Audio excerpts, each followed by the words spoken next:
I'm Elisa Parker. We are here at the hub of the Wild and Scenic Film Festival. It's the largest film fest of its kind. Extraordinary people come from all over the world to be right here to tell their stories. It's focused on environmental action, climate justice, adventure stories, learning about what is at our feet. And our next guest, we're going to talk about just even regenerative life and death and how you can look in your natural world. And it's all part of it. It really is. Joel Penner, he's here with us. His film's called Wrought. And that's with the W-R-O-U-G-S. Tell me about that, first of all. Yeah, Wrought, so the title, Wrought, it's like wrought iron, W-R-O-U-G-H-T. It sort of was like a play on words that my co-producer and co-director Anna Sigerther came up with. So it's sort of like a reference to like the labor that microbes perform in like fermentation, and sort of referring to how microbes like work raw materials to make them into something else. So it's just like how like iron is worked with like wrought iron. Okay. So, yeah. All right, we're going to take one step back, Joel. First of all, Joel came from Winnipeg. Did you do anything with flight, or were you just on a bus and a train to get here? Yeah, so my friend and I took the most like circuitous route. We drove from Winnipeg to Grand Forks, North Dakota, and took the train to Portland and then the train to Sacramento. Wow. He's on an adventure. First time here at Wild and Scenic. So I'm fascinated these days about these time-lapse videos. Mm-hmm. Can you tell everyone, for folks who aren't familiar, what the time-lapse process is? And then we're going to get into your film, mm-hmm. and we're going to dig in, how like the breakout, the decay, the fungi, all that. Great. Yeah, so Wrought is a time-lapse based film. It's all time-lapse, I think. Yeah, it is. And yeah, time-lapse is amazing because you can just sort of squish time, like long periods of time, into short amounts of time and show these like fascinating processes that happen that we normally sort of like wouldn't really be aware of. So it's really exciting. So tell us about the premise of the film though too, and how that incorporates the breakdown. Yeah, so the premise of the film is a couple things. It's about the beauty of decay, the beauty of these gross things like rotting food, rotting animals that we kind of disregard as being ugly and not like really worthy of paying attention to. It's also about our relationship with decay, and sort of blurring the lines between like sort of more acceptable forms of decay like compost and fermentation, and more sort of gross forms of decay like spoiling produce and rotting animals. And it's also about our connection with the rest of the world, and so sort of like blurring that line between human and nature and sort of showing how we're all interconnected. You were saying off camera, this is kind of a new element for you, getting into this with filmmaking. And it took a long time even to make this film, Rod. Mm-hmm. What was your interest, anyway, Joel, in having the patience and to sit and watch living things decay? Like, mm-hmm. that takes a long time. Like, you have a fish. Yeah. How long does it really take for that fish to fully decay? Yeah. So there is a fish in the film that took like 2 weeks for these flesh-eating beetles to eat it. Mm-hmm. And for me, my interest in these kinds of things came originally from getting into photography as a teenager and like being able to see the beauty in like urban decay through photography.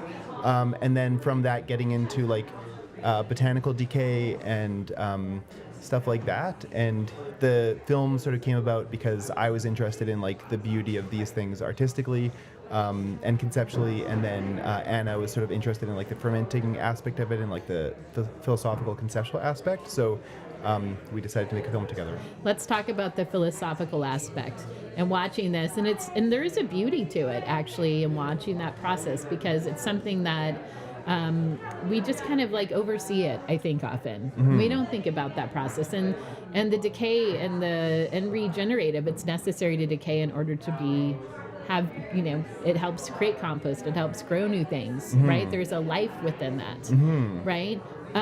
Let's talk about the philosophical approach from that and what you want people to get out of this experience when they watch your film. Mm-hmm. Yeah, so probably one of the biggest things is just, this idea of like dissolving the separation between humans and nature, and just being able to see how, there's interconnectedness. And I think through making the film, we really came to appreciate this on a deeper level, and sort of seeing how, this like a fish being eaten by these flesh-eating beetles. It's not gross or sort of like unsightly, but it's sort of this transfer of energy and just this idea that nothing really dies.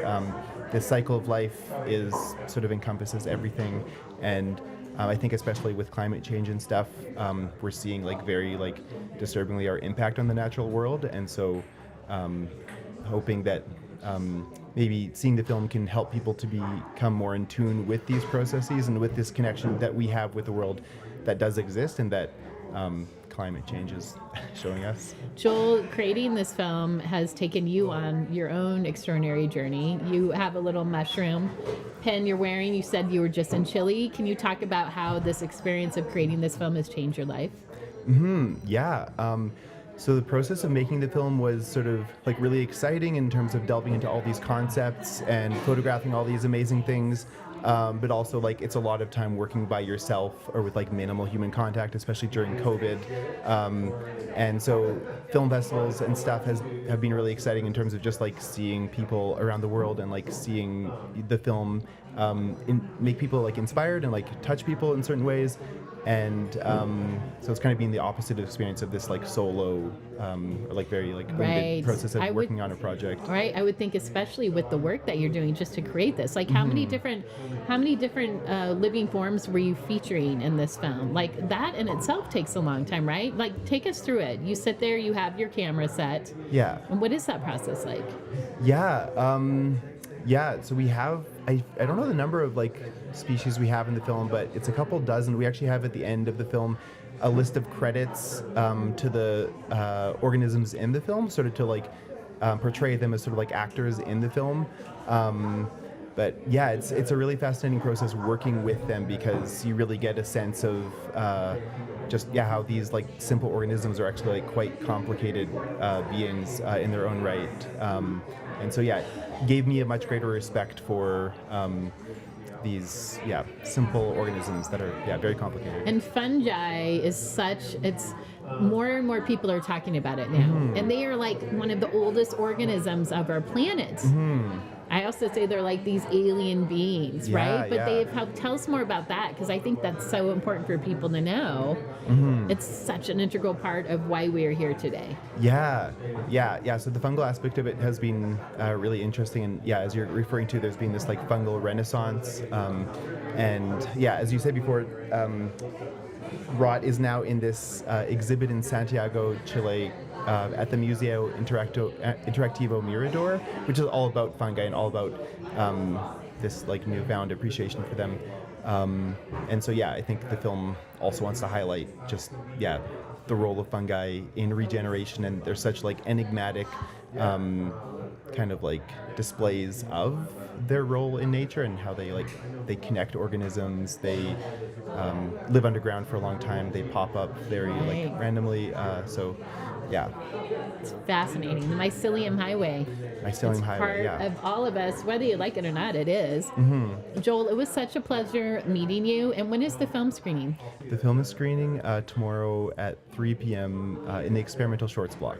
Okay, awesome. Thank you so much. Joel Penner, and again, when you see him out on the streets, give him a big hello. Welcome him to Nevada City from Winnipeg. We have folks coming from all over the world. It's one of the wonderful aspects of this incredible film festival. I'm Elisa Parker. It is Wild and Scenic. It's all about real action. And thanks so much for being part of it. Thank you so much. Thank you, Joel. Let's do a photo.